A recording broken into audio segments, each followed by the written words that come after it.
Hello everybody, Central Sands Defense here. A couple months ago someone posted a comment on a video, asked for a rifle breakdown. This will be that video that can get referenced to. So this is my bolt gun that I carry at work with me, and let's get through it. So there are a couple theories when it comes to work rifles. It is either agency provided or personally purchased. The position that I am in, I purchase most of my own equipment just because of budgetary restrictions. That just is what it is. So this is my own rifle from basically butt pad to barrel tip, outside of the duty ammo that is agency provided, obviously. The chassis is a American Defense Manufacturing PRC 700 chassis. This is one of their pre-production ones that they came out with many years ago that I was able to get my hands on, and I still run it. Love it. It is a wonderful chassis. They now offer a folding option, so that's an option if you want one of those. I do have a dedicated video on the review of this chassis, so go back and look. A couple years ago I did a review of the chassis. Grip is a Ergo Tactical Deluxe. It's the angled one, not the 90. I tried running the 90 for a while. I did not like it. Just kind of how I was in positions with this, and it didn't work for me. Mags are Magpul P-Mags because they're cheap and easy. The duty ammo is Federal 168 grain TRU, and then I also use the LE308T2, which is their 168 grain barrier blind round. The trigger in this is a TriggerTech single stage duty set at, it's whatever they come from the factory. It's like 4.5 or 5 pounds. A lot of people are gonna be like, well, that's a pretty heavy trigger. That's exactly right. This isn't a competition gun. This isn't a fun gun. This is a work gun. And we wanna make sure that that trigger is not going off when we don't want it to go off.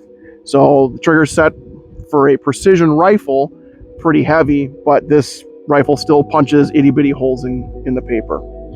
The action is a Mac Bros Evo 2 out of Sturgis, South Dakota. It's been a wonderful action. They've been wonderful people to work with. I broke the bolt stop on this a number of years ago. Said whoopsies, hit them up, and they had me like 2 replacement ones in like 2 days. So it's been wonderful. The barrel is a Preferred Barrel Blanks out of, I think it's Utah. Many years ago they offered pre-fit barrels, so shouldered pre-fit barrels for the Evo 2 actions. I think they had some issues with tolerances between the action and their barrels, and they stopped offering them. Now it's the Remedge profile. But this barrel has been absolutely wonderful for me. It shoots super itty bitty groups and is super accurate. I mean, what else can you ask for? The suppressor is a Griffin Armament Sportsman 300 HD. I previously had a GP7 direct thread suppressor on it, but it was overly heavy for what I needed on this rifle, and this rifle is already heavy as it is. So I changed it to a lighter weight suppressor that I really don't, I don't need anything super fancy. It's a tad louder than the GP7, but it's not a big issue. Bipod is a B&T Atlas on an American Defense Manufacturing ARCA, which allows me to slide the, oh gosh, now call me a liar, allows me to slide it back and forth along the chassis rail. Now, if you are an astute viewer, you will notice that the Evo 2 Mac Bros action does not, or the chassis as well, doesn't come with this top rail. This top rail is the Daniel Defense top rail for their Delta 5 Pro series of rifles. And when I built this rifle, I had always dreamed about putting a top rail section like this on this rifle. So I had one continuous set of Picatinny for mounting a clip-on night vision system. A friend that shoots precision rifle, runs his own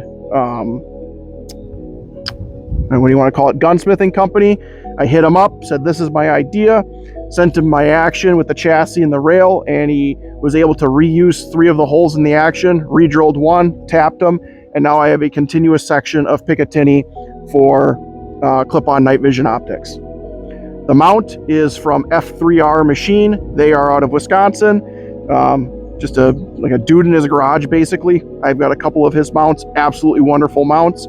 The scope is a Vortex Razor Gen 2 3-18. They do not make these anymore, and I am very mad at Vortex for that because I love the 3-18 with the bigger objective. And then up top is a SMS Trinity laser unit. This isn't for necessarily aiming the gun or a backup aiming solution. This is for IR light that gets pushed out for the clip-on night vision system. Went ahead and put on the PVS 26 up here just for a demonstration. This optic was acquired through something called the U.S. Navy NSW loan program. So how this works is just like the Army does what's called like the 1033 program. The Navy offers this program as well.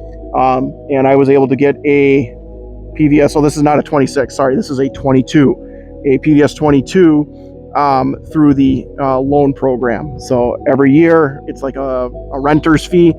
We pay the renter's fee basically on it, and this gives us a huge capability that we did not have before. Kind of the justification for this is back in October of 25, our agency assisted the county with one of their officer-involved shootings. I provided Overwatch, which helped provided Overwatch when those officers got extracted out of that scene, and then also provided overall scene Overwatch. And as soon as basically dusk hit and it got a little bit past the sun setting past the trees, I was completely useless with this system. And I ultimately switched to the patrol rifle, which had a laser or a Trinity on it as well, and then my night vision goggles, and that was a lot more effective.